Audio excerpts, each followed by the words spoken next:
Mukhang kinikilig ang mga fans sa nangyari. Natural na nag-alala si Kim kay Paulo, pero nakakatuwa kung paano nila ito hinandle ng professional at hindi pinatigil ang performance. Kitang-kita rin ang chemistry nila, kaya hindi na rin nakapagtataka kung bakit marami ang nag-request ng kiss para raw mawala ang sakit. Excited na ang mga Kim Pao fans sa pelikula nila, lalo na kung ganito ka-sweet ang moments nila off-cam. Sa tingin mo, may chance bang maging totoo ang Kim Pao sa real life? Or pang-screen lang ang kilig? Mukhang nakakakilig at nakakatuwang eksena ito para sa mga Kim Pao fans. Kahit aksidente ang nangyari, makikita ang natural na concern ni Kim kay Paulo na lalo pang nagpakilig sa mga nanonood. Plus, ang pagiging professional nilang dalawa sa kabila ng insidente ay nagpapakita ng dedication nila sa kanilang trabaho. Ang reaksyon ng mga netizens, lalo na ang pag-request ng kiss para matanggal ang sakit, ay patunay kung gaano sila invested sa tambalang ito. Hindi rin nakapagtataka kung bakit maraming kinikilig, lalo na at malapit na ang showing ng kanilang pelikula, My Love Will Make You Disappear. Mukhang maganda ang chemistry nilang dalawa. Mapa on-cam man o off-cam. Sa tingin mo, mas lalong lalalim kaya ang tambalan nila pagkatapos ng pelikula. Ang insidenteng ito ay tila isang unexpected but kilig-filled moment para sa Kim Pao fandom. Nakita natin hindi lang ang professionalism ni Kim Chiu at Paulo Avellino, kundi pati na rin ang kanilang natural na chemistry. Kahit aksidente ang nangyari, naging mas nakakakilig pa ito dahil sa concern na ipinakita ni Kim kay Paulo. Bukod dito, naging patok ang eksenang ito sa social media, lalo na sa mga Kim Pao supporters na mas nag-aabang ng sweet moments sa pagitan ng dalawa. Ang reaksyon ng netizens, lalo na ang panawagang kiss para mawala ang sakit, ay nagpapakita kung gaano kalakas ang tambalan nila. Dagdag pang ingay ito para sa nalalapit nilang pelikula, My Love Will Make You Disappear, na siguradong mas papanuorin ng mga tao dahil sa tunay nilang connection kahit off-screen. Malakas ang hatak ng Kim Pao at hindi malabong magtuloy-tuloy ito sa mas maraming projects o baka pati sa totoong buhay. Kim, hindi nakakasawa. Paulo, Kim Chiu, nag-react sa pambubuking ni Wilma na magjowa na sila ni Paulo. Ayan, magchika na lang tayo tungkol dyan. Kasi mamaya may papalabas na akong video again sa last part nito. Ikaw muna, anong masasabi mo? Ako naniniwala kay Wilma Dassen. Ako din. Si Wilma ang isa sa mga artista na walang preno talaga ang bibig niyan. Wala talaga siyang pakialam. Kung ano yung nakikita niya, yun ang sinasabi niya. Kasi Wilman, nagsisimula pa lang siya sa fashion arena. Kilala ko na yan, kaibigan ko na yan. At ganyan talagang personality niya. Basta hindi lang siya makaka-offend at hindi lang siya yung lalabas dun sa boundary na ng privacy ng isang kaibigan or kasama niya sa trabaho. Yung mga sinasabi niya naman, ano lang, hindi naman talaga nakaka-offend. Kaya naniniwala ako na itong si Wilma ay totoo ang sinasabi niya na magjowa at meron na talagang si Paula at saka si Kim. At hindi naman umangal.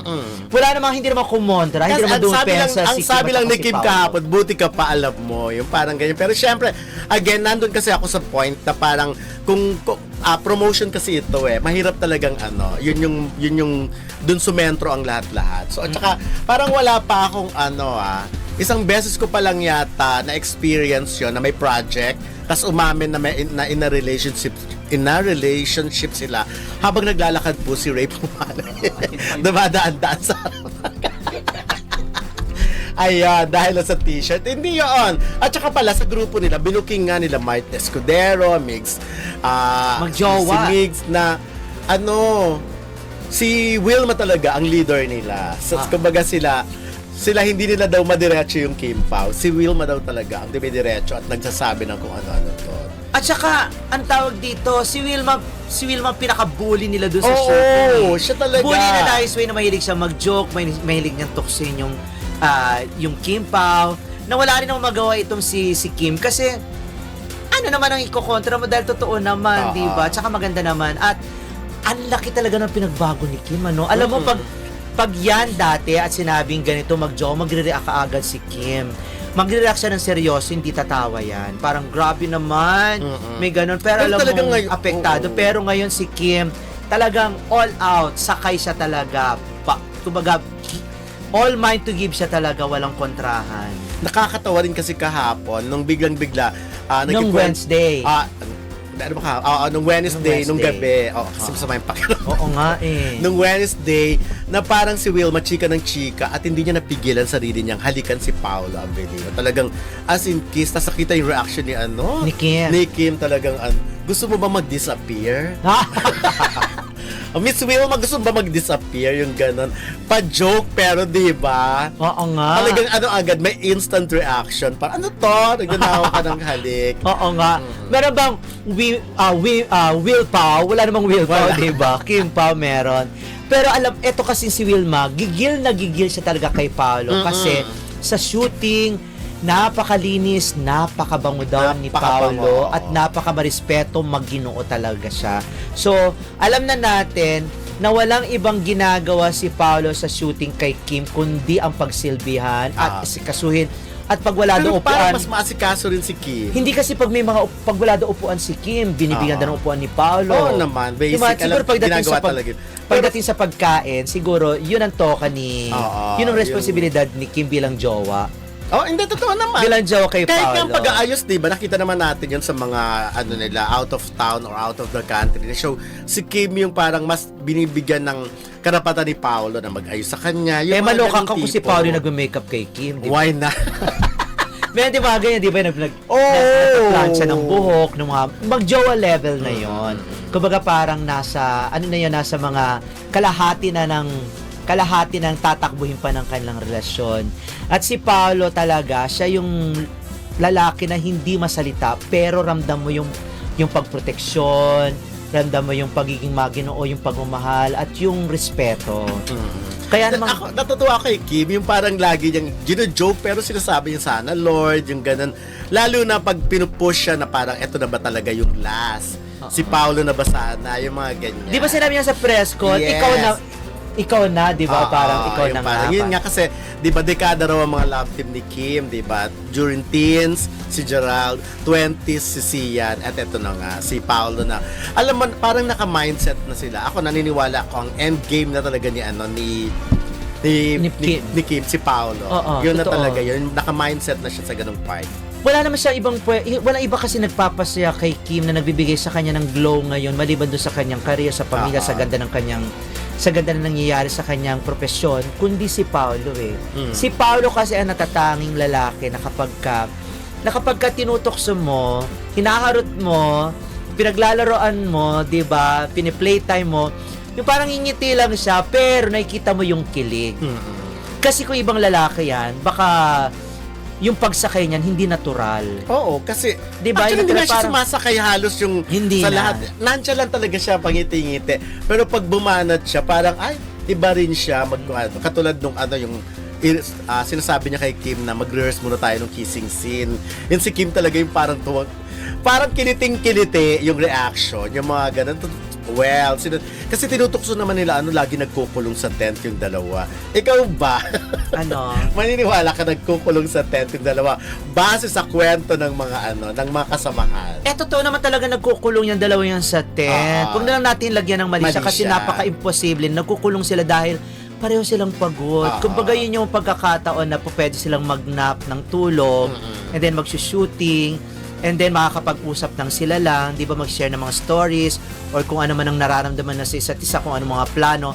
Kasi for sure, etong dalawang to, kaya ganyan sila ka-close ngayon, naglabasan na yan ng mga kung ano mga sikreto. At sa haba ng pinagsamahan na rin. Kung ano mga pinagdaanan Actually, nila. hindi ganun kahaba yung pinagsamahan, pandemic ang nila. Pero, kasi ang lalim, iba pa talaga pag nagsama ka sa pandemic era na sobrang lagi lang kayong magkasama. Lumalim. Kaya nga, sabi nga ni Paolo, first time yata niya na-experience na sunod-sunod na project, isa lang ang kanyang leading lady talaga. 'Di ba? From Linlang to Secretary to Kim. ito. Tapos ito, first time niya nga. My love will make you disappear. Kaya naman nabuo talaga yung trust nila sa isa't isa, yung pagiging confident nila sa isa't isa. Kaya ganito na lang si Kim kumakahagkik, di ba? At saka talaga ang saya-saya niya. Again, Masaya. Natutuwa ako kay Kim talaga. Natutuwa ako kay Kim. Natutuwa rin ako kay Paolo. Pero more kay Kim kasi si Kim ang dami talagang pinagdaanan. Hindi rin naman naging maganda yung naging relasyon niya, 'di ba? Yung naging outcome ng relasyon niya kay Sian. Na At ngayon kahit niya kay Gerald, hindi rin. Tsaka kay Gerald, at nakita, at umiiyak talaga si Kim, lalo na kay Gerald, as in, basag na basag talaga yung puso ni Kim doon. Sa nangyari na hindi niya talaga akalain. Pero kita mo dahil sa bait ni Kim, dahil sa pagiging mapagbahal niya, di ba? Wala kasing masamang tinapay kay Kim eh. Ngayon siya binibiyayaan ng Diyos. Kaya Di ba yun nga. ang sinasabi nga na parang, meron sinabi sa press con na sinabi niya na ang dami niya di bang pinagdaanan. Di ba parang ganun yon? Nakalimutan ko na exact word eh. Ang dami niya pinagdaanan na eto pala yung ibibigay sa kanya. Na parang inihahanda siya.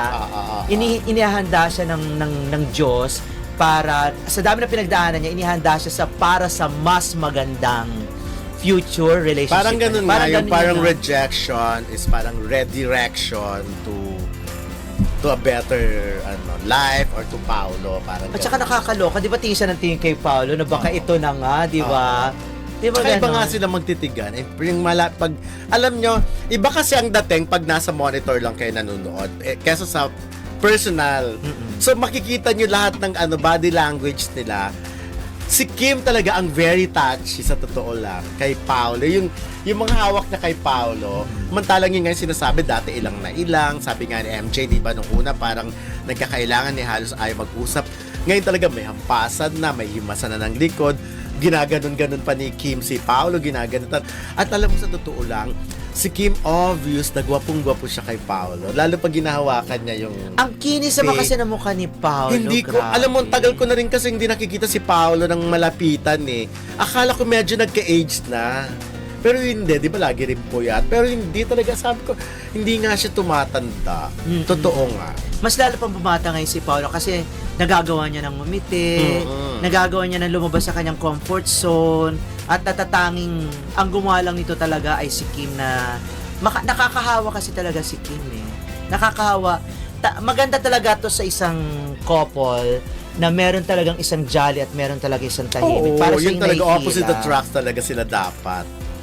Nahihila ni Kim si Paolo sa pagiging good vibes. Oo. Kasi si Paolo paminsan-minsan lang yan nakikipaglambingan eh, 'di ba, nakikipag-interact sa mga fans. Pero ngayon talagang harap-harapan kung makapag-punchline, kung bumira ng mga pagpapakilig si Paolo. Tsaka to be honest, si Paolo, ang hirap niyang katasin.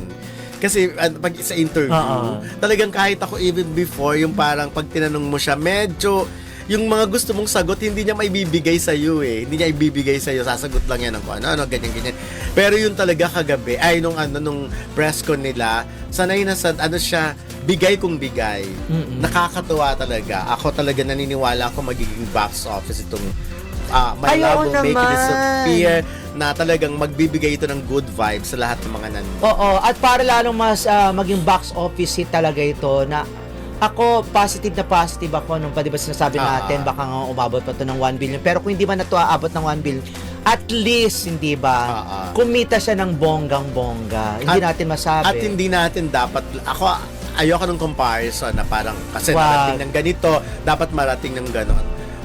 Alam naman natin, to be honest, kung halimbawa, gaano ba kalaki ang ginastos for the film, umabot man yan ng 700 million na 800. Napakalaki na nun. At saka wala itong tulong ng ibang network. Wala to, talagang solid Kim Pao lang talaga ang gumagana. Yes. And then yung magandang merchandising promo o yung promo ng Star Cinema. At para may pakita natin talaga yung suporta natin at para talaga mas sigurado tayo na talagang kikita ng bonggang-bongga itong pelikulang to. Alam nyo kung anong dapat yung gawin?